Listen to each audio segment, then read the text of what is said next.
Good morning everyone. Welcome to PW only IAS. दोस्तों, बात करें अगर हम द हिंदू के फ्रंट पेज की, तो यहाँ पर आप नोटिस कर पाओगे कि छत्तीसगढ़ के अंदर हमारी सिक्योरिटी फोर्सेस द्वारा 28 नक्सलाइट्स को मार गिराया गया है। दोस्तों, पिछले कुछ समय में हालांकि हमने जो number of districts affected by left wing extremism है उसमें कमी देखने को मिली है, तो जो कि एक अच्छी बात है। पर फिर भी कई बार हमें कुछ इंस्टेंसेस देखने को मिल जाते हैं, तो उसी को एलिमिनेट करने के लिए यहाँ पर ये हमें ऑपरेशन देखने को मिला। यहाँ पर आप नोटिस कर पाओगे कि छत्तीसगढ़ के अंदर एक ही ऑपरेशन के अंदर जो मैक्सिमम कैजुअलिटीज थी उसमें ये सेकंड हाईएस्ट नंबर आपको 28 का देखने को मिल जाएगा। पिछले काफी टाइम से, जैसे अगर हम बात करें, सितंबर 3 को 9 माओइस्ट मारा गया था। उसके अलावा 16 अप्रैल को 29 माओइस्ट, उससे पहले 10 और 2 अप्रैल को भी यहाँ पर जो नक्सलाइट्स थे उनको यहाँ पे मार गिराया गया था। दोस्तों, ये पूरा का पूरा हिस्सा दरअसल में रेड कॉरिडोर के अंतर्गत आता है। ठीक है, तो नंबर ऑफ डिस्ट्रिक्ट्स जो अफेक्टेड हैं वो कम हुए हैं, बट फिर भी काफी सारे एरियाज अभी भी हैं जहां पर और काम करना बचा हुआ है। मेंस के पर्सपेक्टिव से ये चीज डेफिनेटली बहुत ज्यादा इंपॉर्टेंट हो जाती है। एंड हमारी जो सरकार है वो समाधान स्ट्रेटजी यहाँ पे फॉलो करती है। देखो, जिन बच्चों ने इंटरनल सिक्योरिटी पढ़ रखा है, मैं उनसे रिक्वेस्ट करूंगा कि समाधान स्ट्रेटजी का जो फुल फॉर्म है ना, वो डेफिनेटली कमेंट्स में आप मेंशन कर सकते हो, ताकि मैं चेक कर पाऊं कि आप में से कितने बच्चों को एक्चुअल में समाधान स्ट्रेटजी की फुल फॉर्म पता है, जो कि हमारे लिए बहुत इफेक्टिव है। उसके साथ ही अगर हम बात करें, शंघाई कोऑपरेशन ऑर्गेनाइजेशन की जो मीटिंग है वो 15 और 16 अक्टूबर को होगी पाकिस्तान के अंदर। एंड यहाँ पर हमारी तरफ से डॉक्टर एस जयशंकर, हमारे एक्सटर्नल अफेयर मिनिस्टर, यहाँ पे ये ट्रैवल करेंगे।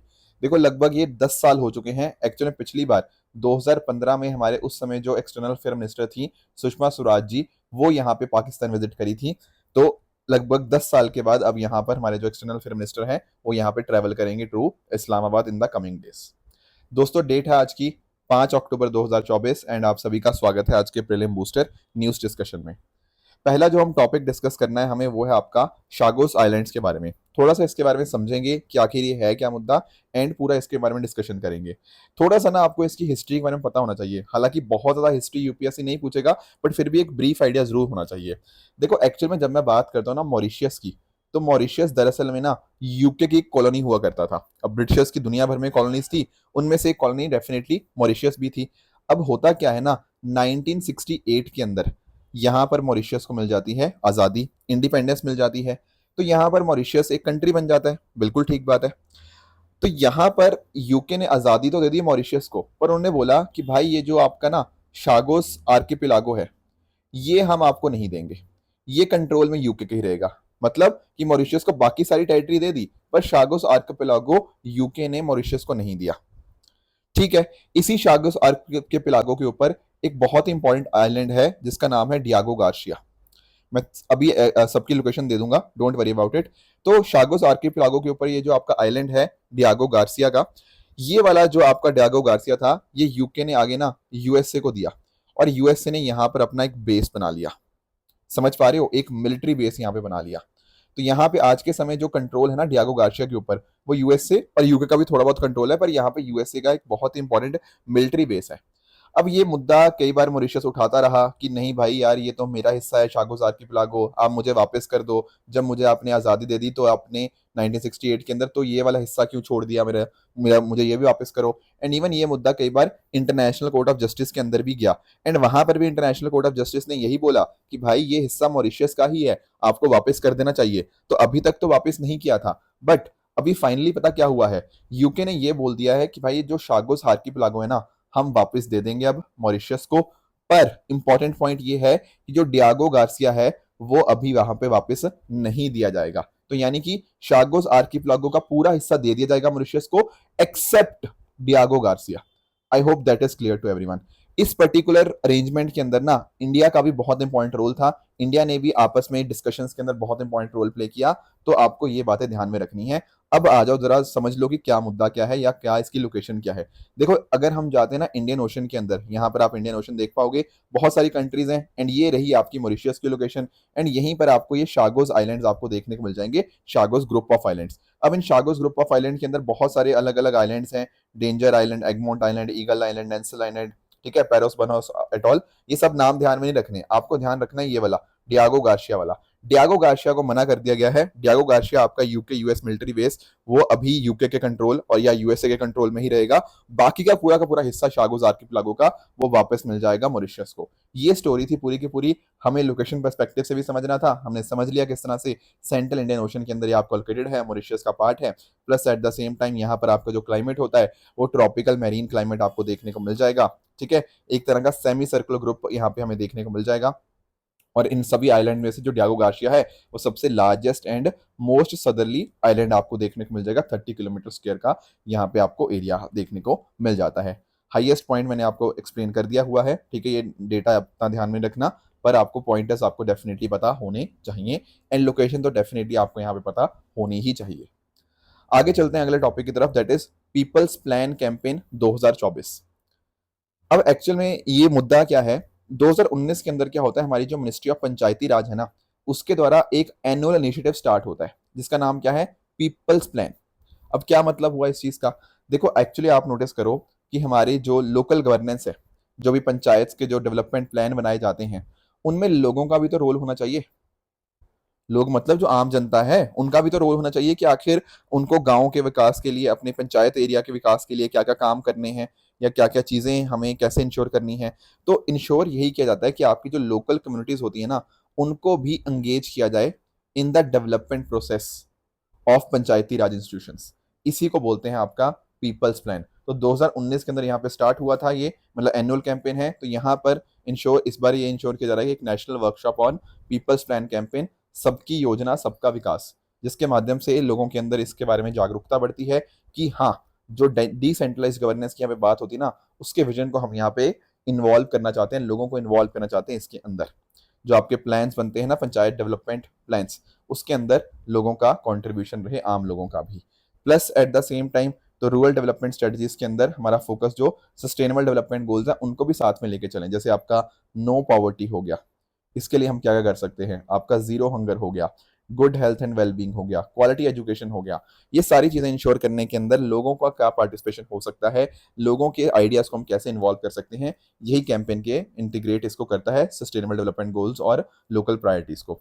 बाकी आप साथ साथ नोटिस कर पाओगे यहाँ पर village prosperity and resilience plan आपको देखने को मिल जाएगा, जो कि सेल्फ हेल्प ग्रुप्स यहाँ पे प्रिपेयर करते हैं। इसके अलावा यहाँ पर स्पेशल ग्राम सभा या मीटिंग्स एक तरह से होती हैं, ताकि ये डिस्कस कर पाएं कि डेवलपमेंट प्लान के बारे में क्या क्या हो चुका है, कैसे और काम करना है, ताकि कंप्लीट ट्रांसपेरेंसी एंड अकाउंटेबिलिटी यहाँ पे बनी रह पाए। इसके साथ ही साथ टेक्नोलॉजी का भी इस्तेमाल किया जाता है, आपकी artificial intelligence, machine learning based planning tools, जैसे आपका स्वामित्वा मैप्स हो गया। ठीक है ना, आप लोगों ने स्वामित्वा स्कीम के बारे में भी सुना होगा। उसके माध्यम से ना पूरे विलेज का सर्वे किया जाता है कि कौन सी जमीन आखिर किसकी है, बाकी आपका काम कौन सा इंफ्रास्ट्रक्चर कहाँ पर है, राइट। वाटर बॉडीज का आपका एक मैप मिल जाएगा, उनके इंसाइट्स मिल जाएंगे, रूरल इंफ्रास्ट्रक्चर के रिगार्डिंग, सोलर पोटेंशियल के रिगार्डिंग, जिस वजह से कहीं ना कहीं इंप्लीमेंटेशन को बहुत ही बेहतर किया जा सकता है। तो ये है आपका पीपल्स प्लान कैंपेन। अगला दोस्तों हमारा टॉपिक है बिल्कुल छोटा सा, नेपाल, इंडिया और बांग्लादेश ने ट्राई पार्टाइट एग्रीमेंट साइन किया है यहाँ पे क्रॉस बॉर्डर इलेक्ट्रिसिटी ट्रेड के लिए। देखो यहाँ पर क्या है कि नेपाल, बांग्लादेश और इंडिया, ये तीनों पार्टीज हैं। अब इसके अंतर्गत होगा क्या, इसके अंदर आपका जो नेपाल है ना, वो बांग्लादेश को इलेक्ट्रिसिटी, हाइड्रो इलेक्ट्रिसिटी यहाँ पे सप्लाई करेगा। अभी पहले फेज के अंदर 40 मेगावाट यहाँ पे सप्लाई करेगा वाया इंडिया। देखो नेपाल और बांग्लादेश के बीच में डेफिनेटली इंडिया आता है। तो इंडिया का काम पता क्या है, इंडिया का काम ये है कि जो भी अरेंजमेंट्स होंगे इलेक्ट्रिसिटी की सप्लाई के लिए वो भारत को करने होंगे। ठीक है, डेफिनेटली नेपाल से बांग्लादेश यहाँ पे इलेक्ट्रिसिटी भेजी जाएगी, हाइड्रो इलेक्ट्रिसिटी, पर बीच में जो सारे के सारे अरेंजमेंट्स होगी ना, उसको करने का काम भारत का होगा। तो इसके माध्यम से नेपाल को बेनिफिट होगा, बांग्लादेश को भी बेनिफिट होगा एंड भारत के रिश्ते दोनों देशों के साथ अच्छे और होंगे ही होंगे। तो ऐसा बताया जा रहा है कि नेपाल लगभग 9 मिलियन यूएस डॉलर यहाँ पे हर साल यहाँ पे अर्न करेगा from this electricity imports, sorry exports. और ये जो एमओयू साइन किया गया, काठमांडू हो गया, बांग्लादेश हो गया, इनके बीच में इस तरह से साइन किया गया है। तो ये इलेक्ट्रिसिटी का जो ट्राईपार्टाइट एग्रीमेंट है ना between Nepal, India and Bangladesh, ये आपको पता होना चाहिए। अगला दोस्तों हमारा टॉपिक है क्लासिकल लैंग्वेजेस के बारे में।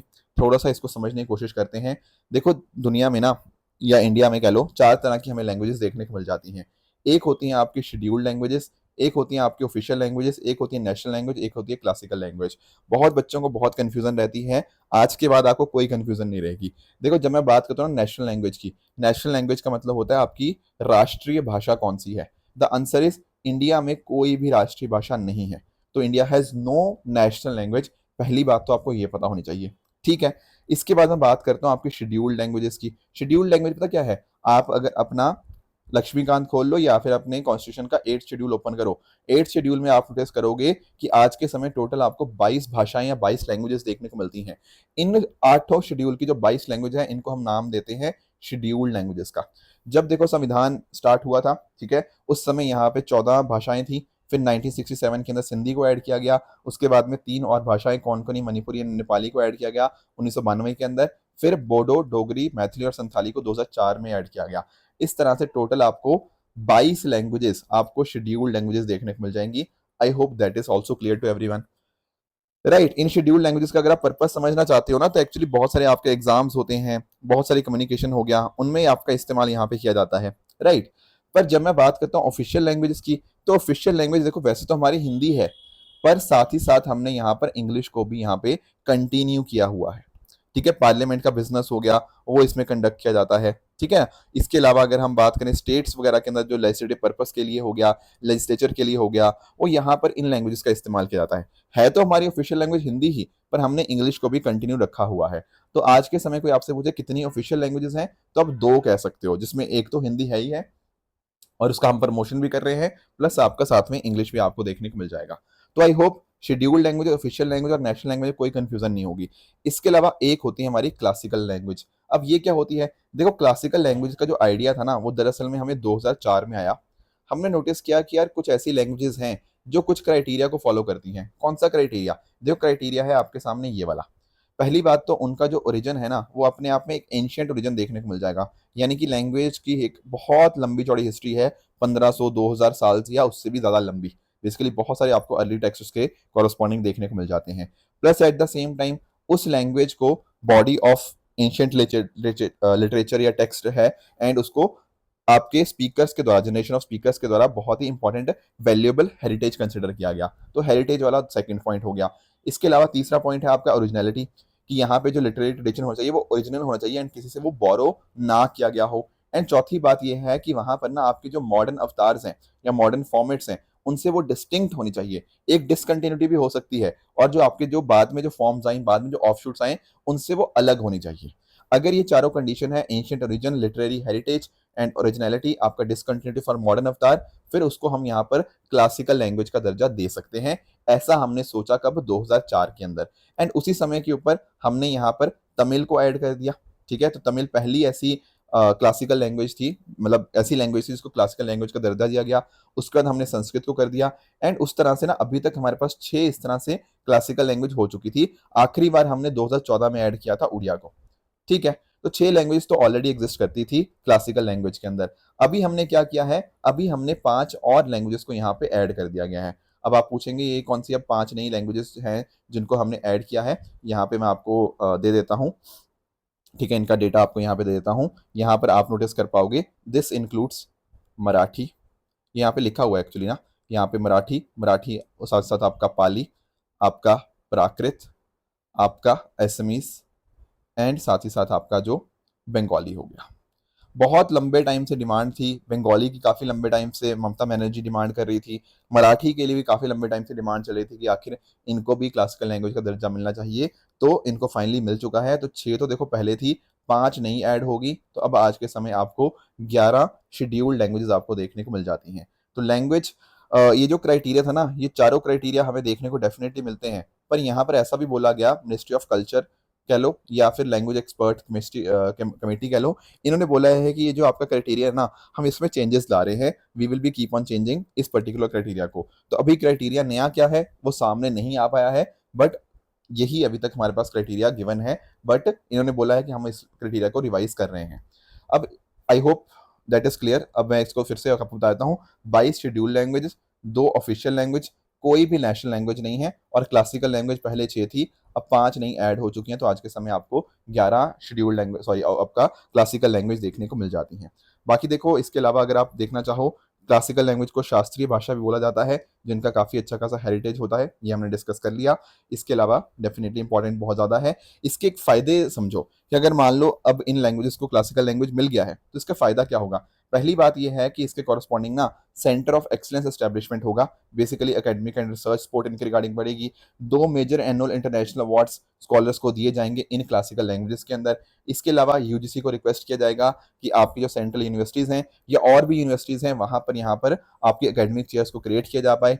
Plus at the same time क्योंकि देखो इतना सारा इसको प्रिजर्व किया जाएगा इन लैंग्वेजेस को, तो डेफिनेटली यहाँ पे जॉब क्रिएशन या एम्प्लॉयमेंट अपॉर्चुनिटीज भी बढ़ेगी। इनको ट्रांसलेट करना हो गया, पब्लिश करना, डिजिटल मीडिया आर्काइविंग हो गया, इन सब चीज़ों के लिए यहाँ पे लोग चाहिए होंगे, तो डेफिनेटली यहाँ पे जॉब क्रिएशन भी हमें देखने को मिल जाएगा। एंड साथ ही साथ यहाँ पर ऑनर भी किया जाएगा आपके लिटरेरी और हिस्टोरिकल कॉन्ट्रीब्यूशंस को। ठीक है, अब आपके सामने मैं एक क्वेश्चन पूछ रहा हूँ, क्या जो सारी की सारी क्लासिकल लैंग्वेज है वो आपके 8 शेड्यूल का पार्ट है या नहीं। 5 सेकंड सोचो एंड सोच के मुझे कमेंट्स में आंसर करो कि यस और no. The answer is no. पता है क्यों? एक्चुअल में जो पहले 6 लैंग्वेजेस थी जो मैंने आपको पहले बताया, वो आपकी सारी की सारी 8 शेड्यूल का पार्ट थी, नो डाउट अबाउट इट। अब 5 नहीं ऐड हुई हैं, जिसमें हमने देखा मराठी ऐड हुआ, पाली ऐड हुआ, प्राकृत ऐड हुआ, बंगाली ऐड हुआ एंड साथ साथ एसएमएस ऐड हुआ। अब इसमें से ना अगर आप नोटिस करोगे, मराठी तो 8 शेड्यूल में आता है, बंगाली भी 8 शेड्यूल में आता है, एसएमएस भी 8 शेड्यूल में आता है। पर जब मैं बात करता हूं पाली की, जब मैं बात करता हूं प्राकृत की, इनको हमने क्लासिकल लैंग्वेज का दर्जा तो दे दिया, but these are not a part of 8 schedule. तो कल को यूपीएससी आपसे पूछे कि all the classical language are part of 8 schedule, आप उसका आंसर नो कर दीजिएगा। I hope that is clear to everyone, right. बाकी देखो ये सारी की सारी बातें शेड्यूल लैंग्वेजेस हो गया, आपके ऑफिशियल लैंग्वेज हो गया, उनके बारे में दिया हुआ है, जो मैंने आपको ऑलरेडी पहले समझा ही दिया। अगला दोस्तों हमारा टॉपिक है मुद्दुमलाई टाइगर रिजर्व के बारे में। देखो यहाँ पर ना क्या हुआ है, मुद्दुमलाई टाइगर रिजर्व के अंदर हेर्पेटोफोना का एक सर्वे हुआ। अब आप पूछोगे सर ये क्या होता है हेर्पेटोफोना, ये तो कभी नहीं सुना। देखो एक्चुअल में ना एक ब्रांच है हेर्पेटोलॉजी। हेर्पेटोलॉजी का मीनिंग क्या होता है? हेर्पेटोलॉजी आपकी एक ऐसी ब्रांच है जो कि स्टडी करती है रेप्टाइल्स को और एम्फीबियंस को। तो ऐसी ही स्टडी हमें यहाँ पे मुद्दुमलाई टाइगर रिजर्व में देखने को मिली, जिसके माध्यम से 33 नए रेप्टाइल की स्पीशीज और 36 नए एम्फीबियन की स्पीशीज हमें यहाँ पे देखने को मिली है। ये पहला टाइम है कि इस रीजन के अंदर इस तरह एम्फीबियंस और रेप्टाइल्स का कोई हम रिकॉर्ड रख पा रहे हैं। देखो इतने सारे नाम रख पाने तो याद रख पाने तो पॉसिबल है नहीं, ठीक है, बट यहाँ पर आपको एम्फीबियंस के अंदर 2 डिस्कवरीज को नोटेबली याद रखना है। एक है आपका केव डांसिंग फ्रॉग, ठीक है, ये इसका साइंटिफिक नेम है, एंड दूसरा है इंद्रानील्स नाइट फ्रॉग। ये 2 एम्फीबियन क्रिटिकली इंडेंजर्ड यहाँ पे हमें यहाँ पे डिस्कवरीज यहाँ पे हुई हैं। बाकी टोटल तो आपके नोटिस कर पाओगे ना 33 और 36, टोटल 69 डिस्कवरीज हुई हैं, बट ओवरऑल इस तरह से आप इसको देख सकते हो। बाकी साथ साथ अगर हम बात करें 16 स्पीशीज को यहाँ पे थ्रेटनिंग कैटेगरी में क्लासिफाई किया गया है, 3 स्पीशीज को नियर थ्रेटन में क्लासिफाई किया गया है एज पर IUCN। बाकी देखो मुद्दुमलाई टाइगर रिजर्व की बात करें तो यहाँ पर आपको देखने को मिल जाएगा Mudumalai tiger reserve. Mudumalai tiger reserve ना दरअसल में आपका जो नीलगिरी बायोस्फीयर रिजर्व है ना, उसका यहाँ पे पार्ट देखने को मिल जाता है। आई थिंक 2019 में यूपीएससी ने क्वेश्चन पूछा हुआ है कि इनमें से कौन कौन आपके नीलगिरी का पार्ट है, या ऐसे कुछ और भी था, अगस्त मलाया शायद था, बट एनीवेज इनके बारे में क्वेश्चन यूपीएससी पूछता रहता है, काफी इंपॉर्टेंट है। देखो मुद्दुमलाई टाइगर रिजर्व अभी 4-5 महीने पहले मैं गया था, आई थिंक मई में, जब मैंने कुछ दिन की छुट्टी ली थी ना 4-5 दिनों की, तब मैं यहीं गया था एक्चुअल में। तो ये आपको मुद्दुमलाई टाइगर रिजर्व आपको यहाँ पे आपको कर्नाटका, आपको केरला और आपका तमिलनाडु, इन तीनों स्टेट्स के आपको ट्राई जंक्शन पे आपको देखने को मिल जाएगा, and it is a part of Nilgiri biosphere reserve.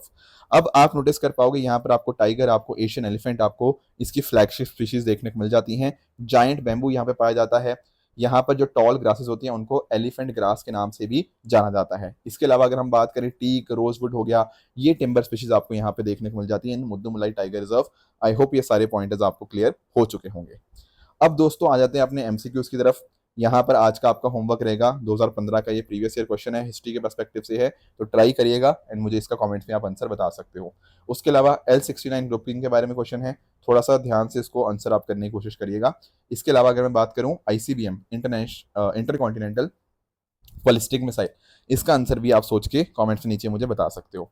अब देखो थोड़ा सा डिस्कस करते हैं जो मैंने कल आपको होमवर्क के लिए क्वेश्चन दिए थे। अब देखो ये जो क्वेश्चन है ये यूपीएससी ने 2021 में क्वेश्चन पूछा हुआ था। अब ये एक ऐसा क्वेश्चन है ना, अगर आपने लक्ष्मीकांत ढंग से पढ़ी हुई है तो बड़े आराम से आप इस क्वेश्चन को कर ले जाओगे।